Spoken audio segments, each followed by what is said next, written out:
کے بارے میں بات کر رہی ہوتی ہیں تو تھوڑا عزت اور احترام ملحوظ رکھنا چاہیے، اور ایسے ہائپر ہو کے کر رہی ہوتی ہیں. میں تو حیران ہی ہوتا ہوں کہ گھر میں کیا ان کا ماحول ہوگا باقیوں کے ساتھ. لیکن بہرحال میں سمجھتا ہوں ریلیکس پریس کانفرنس کیا کریں. یہ اس طرح تھوڑی لوگوں کو ٹینشنوں میں، ایسے آپ کو دیکھ کے لوگ بندوں کو افسوس شروع ہو جاتا ہے کہ پتہ نہیں بیچاری کتنی ٹینشن میں. تو پہلے تو میں ان کی جو ہے وہ مجھے یہ بڑا افسوس ہے کہ پتہ نہیں اتنی ہائپر ہو کے وہ کیوں اتنی ٹینشن لے کے کیوں کرتی ہیں. سب سے پہلا میرا مشورہ یہ ہے کرائم منسٹر اور ان کی کیبنٹ کو، آپ نے گھبرانا نہیں ہے، اور آپ کے گھبرانے کا وقت شروع ہوگا انشاءاللہ تعالی کل کے جلسے کے بعد، جب اگلے چند دنوں میں عمران خان نے اسلام آباد آنے کی کال دینی ہے. اس وقت تک اگر آپ چاہیں تو، ویسے تو آپ میں سے جو عقل مند لوگ ہیں وہ تو گھبرائیں گے، لیکن اگر آپ میں سے کچھ لوگ جن کا دماغ اوپر سے خالی ہے وہ اگر نہ گھبرانا چاہیں تو بھی کچھ دن نہ گھبرائیں، لیکن انشاءاللہ جلد وقت آئے گا کہ آپ بھی گھبرائیں گے. دوسری بات، امپورٹنٹ بات جو ہے جو میں کرنا چاہتا ہوں کہ آج آپ نے کہا کہ ہم کمیشن بنائیں گے. غیر ملکی سازش نہیں ہوئی ہے یہ امپورٹڈ گورنمنٹ لانے کے لیے. ہم پہلے ہی آپ کے تحت کسی بھی کمیشن کو مسترد کر چکے ہیں. جو تحریک انصاف صرف ایک ہی کمیشن کو مانیں گی، اور وہ کمیشن ہوگا جو آزاد عدلیہ کے تحت انڈیپینڈنٹ آزاد کمیشن ہوگا، ایک آزاد جوڈیشل کمیشن ہوگا، اور جو اوپن ہیئرنگ کرے گا. اگر اوپن ہیئرنگ ہوگی اس کمیشن میں تو جو تحریک انصاف ہے اس کمیشن کو مانے گی. باقی جہاں تک سازش کا تعلق ہے وہ تو بار بار کنفرم ہو گئی ہے. اب صرف اس کو جو آپ نے دیکھا، جو امریکہ کی ایک فاکس ٹی وی کے اوپر ڈیفنس اینالسٹ آئیں، انہوں نے کوئی نئی بات نہیں کی ہے. انہوں نے یہی کہا ہے کہ جو وہ شرائط کیا تھیں جو کہ امریکہ پاکستان سے چاہتا تھا، اس میں شامل ہے کہ آپ یوکرین کی مدد کریں، آپ روس سے تیل اور گیس کی جو ڈیلز ہیں ان کو ختم کریں. اور بدقسمتی سے اس حکومت نے آتے ہی وہ کیا. انہوں نے تیل اور گیس کی جو ڈیلز کے اوپر بات چیت چل رہی تھی ہماری، وہ بالکل ختم کر دی. اس کے بعد آ کر کے وہ چاہتے ہیں کہ چین سے جو ہمارے تعلقات ہیں ان کو لمٹ کیا جائے. چین سے تعلقات جس طریقے سے ابھی جا رہے ہیں اس کے اوپر ظاہر ہے کہ بڑی کنسرن ہے. میں یہاں پہ یہ بھی آپ کو بتانا چاہتا ہوں 24% انکریز ہوا ہے پاکستان میں ٹیررسٹ ایکٹیویٹیز میں جب سے یہ حکومت جو ہے وہ آئی ہے. تو 24% حملے بڑھ گئے ہیں، اور اس میں ظاہر ہے جو چائنیز شہریوں کے اوپر حملے ہیں وہ ایک بہت بڑی تعداد ہے. بہت ہی مشکل سے میں سمجھتا ہوں کہ پاکستان کے اندر امن کا دور واپس آیا تھا اور پاکستان میں کرکٹ بحال ہوئی تھی. الحمدللہ آج پاکستان اگر 5ویں نمبر پہ آیا ہے کرکٹ میں، یہ اس امن کی وجہ سے ہوا ہے جو پاکستان میں قائم ہوا تھا. لیکن اب 24% اس میں جو ہے وہ انکریز ہو گئی ہے. اچھا، پھر بار بار یہ بات کر رہی ہیں کہ جی یہ فرا جو ہیں ان کو ساتھ ملوث کرنے کی.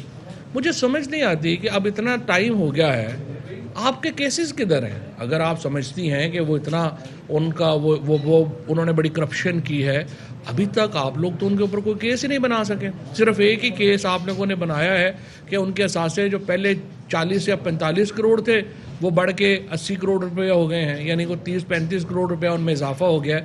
لیکن ظاہر ہے کہ جس کی زمین تھی، جس کے پلاٹ تھے، اس میں بڑھ گیا ہے. لیکن اگین فرا ہوں اے بی سی کوئی بھی ہو، اس کے اوپر الزام ہے، اس کو جواب، اپنے الزامات کا جواب دینا ہے. لیکن سوال یہ ہے آپ الزام اس کے اوپر کوئی لگا نہیں رہے ہیں، پریس کانفرنسیں آپ روز کری جا رہے ہیں. تو جب آپ کے پاس الزام ہوں گے تو اس کا جواب بھی جو ہے وہ دے دیں گی، یا جو بھی ان کا طریقہ کار ہوگا وہ اس کے مطابق آگے بڑھیں گی. اب اصل بات یہ ہے کہ آپ کو چونکہ کوئی مل نہیں رہی چیز، کبھی آپ چلے جاتے ہیں کہ یہ توشہ خانہ ہو گیا. میں سمجھتا ہوں کہ میں عمران خان کو اور پوری پاکستان کی کابینہ کو مبارکباد دینا چاہتا ہوں. کبھی پاکستان میں ایسا نہیں ہوا کہ ایک حکومت اس طریقے سے گئی ہو اور اس کا ایک سکینڈل جو ہے کسی پرائم منسٹر کا اور منسٹر کا سامنے نہ آیا ہو. اور یہ ایک بہت بڑی پاکستان کی اچیومنٹ ہے. انتہائی کلین گورنمنٹ جو اگر عمران خان نے دی ہے تو یہ اس کی ایک جو ہے وہ بڑی مثال ہے. اس وقت جو یہ کرائم منسٹر اور ان کی کابینہ ہے اس میں سے آپ دیکھیے کہ اندازہ لگائیں کہ تقریباً 2/3 وزیر یعنی 37 میں سے 24 وزیر جو ہیں وہ ضمانتوں پہ ہیں، اور ضمانتوں کے اوپر یہ نہیں کہ وہ کچھ سیاسی کیسز میں ضمانتوں کے اوپر ہیں، یہ تمام وزیر جو ہیں وہ money laundering, fraud, assets beyond means, ان کیسز میں جو ہیں وہ ضمانتوں کے اوپر ہیں۔ الحمدللہ کوئی بھی ان میں وہ شخص نہیں ہے۔ پھر آتے ہی دیکھیں ان کی حرکتیں، کسی حکومت نے آج تک پاکستان میں، بدترین حکومتیں بھی رہی ہیں، انہوں نے اپنی جو توہین مذہب کے قوانین ہیں وہ اپنے سیاسی مخالفوں کے خلاف استعمال نہیں کیے ہیں۔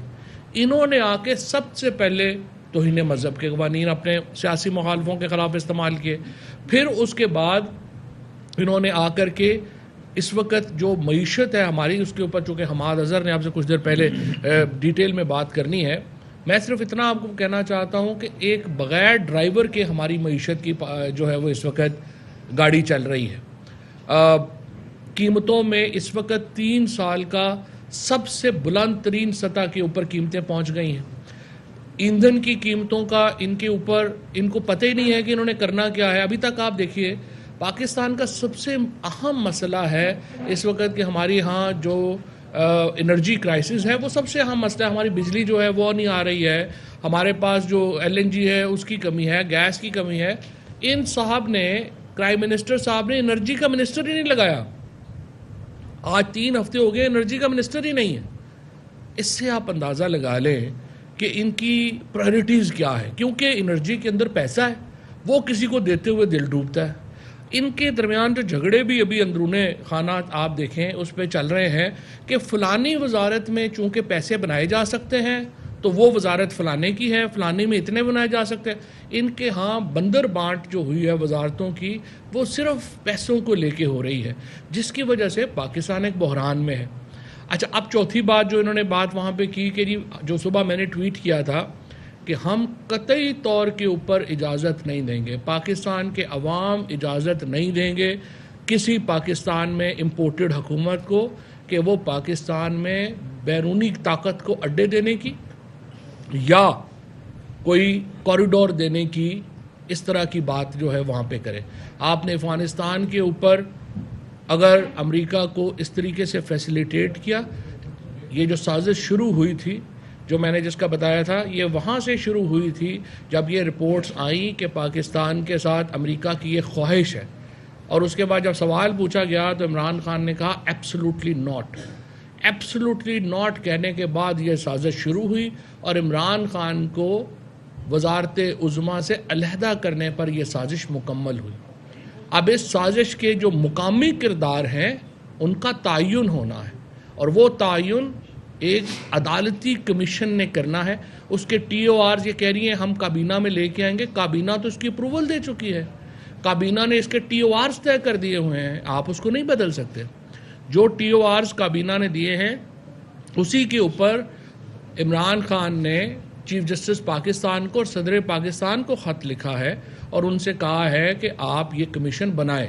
اب سوال یہ پیدا ہوتا ہے کہ عید کی چھٹیوں میں یا باقی جگہوں کے اوپر اگر مجھے نہیں سمجھ آتی کہ عدالتیں تو 24 گھنٹے کھلی ہیں، تو یہ جو انتہائی اہم معاملہ ہے کہ پاکستان کے اوپر ایک سازش کے ذریعے بیرونی حکومت مسلط کر دی گئی ہے، عدالتوں کو اگر یہ انویسٹیگیٹ نہیں کرنا تو اس سے بڑا اور کیا کام ہوگا؟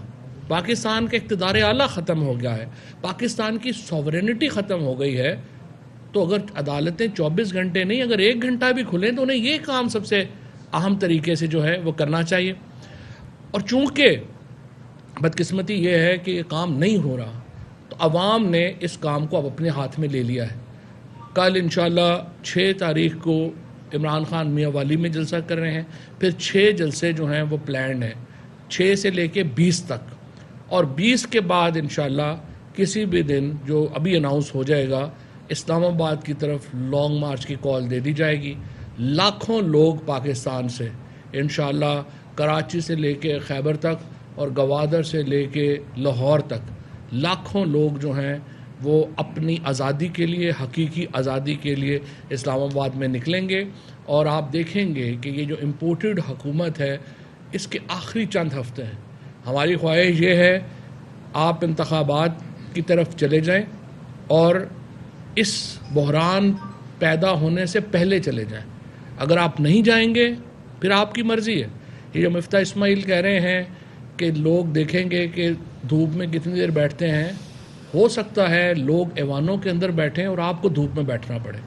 لہٰذا دیکھ لیں آپ کتنی سختی آپ برداشت کر سکتے ہیں، ہم دیکھ لیں گے کتنی سختی ہم برداشت کر سکتے ہیں. شکریہ.